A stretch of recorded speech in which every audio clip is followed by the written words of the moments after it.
बिस्मिल्लाहिर्रहमानिर्रहीम। कुल हुवल्लाहु अहद। ए नबी फरमा दीजिए कि अल्लाह यकता है। अहद का मतलब अकेला नहीं, वाहिद नहीं, यकता, यूनिक, उस जैसा कोई भी नहीं। अल्लाहु समद, वो बेनियाज। ये तो हम उसका बिल मफहूम तर्जुमा करते। असल इसका तर्जुमा यह कि सबका पुष्ट पनाह वो है, सबके पीछे वो है,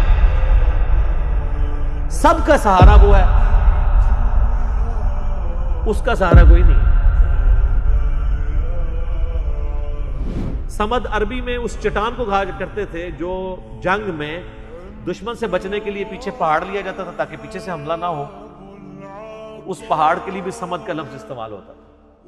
अल्लाहु समद, अल्लाह बेनियाज।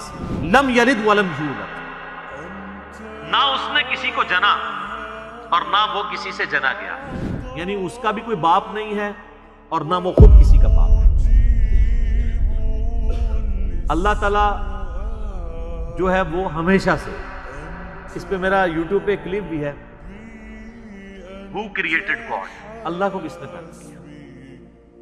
तो उसमें मैंने टेक्निकली मैथमेटिकली इस चीज को डिस्कस किया कि अगर for the sake of argument ये मान लिया जाए कि हर चीज का कोई खालिक है तो खुदा का भी कोई खालिक होगा। हालांकि ये डेफिनेशन गलत है। खालिक की डेफिनेशन यही है कि जिसका कोई खालिक ना हो। अगर उसका कोई खालिक होगा फिर खालिक ना हुआ, वो तो मखलूक हुई। अल्लाह मखलूक नहीं है, अल्लाह खालिक।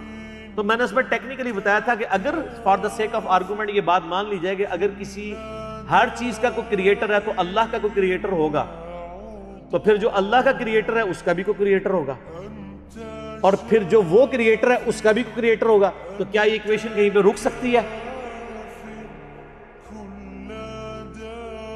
तो ये तो सारी फॉल्स स्टेटमेंट हो जाएगी।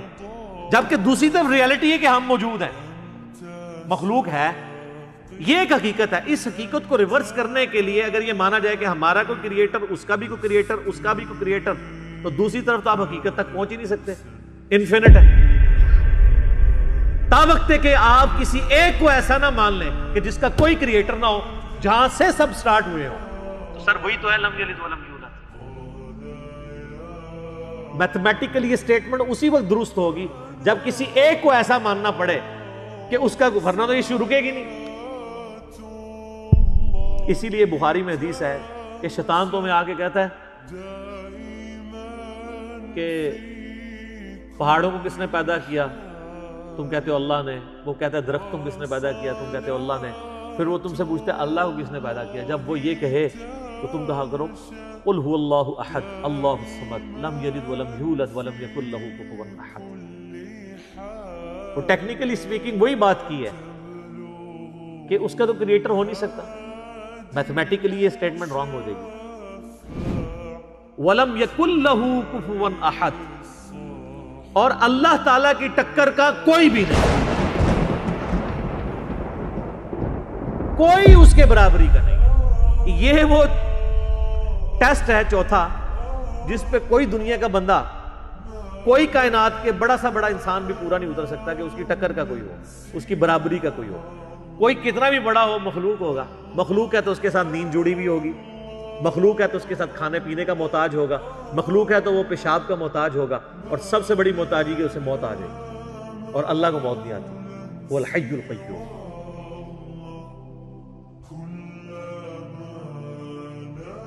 वो खुद से जिंदा है और हर चीज को थामे।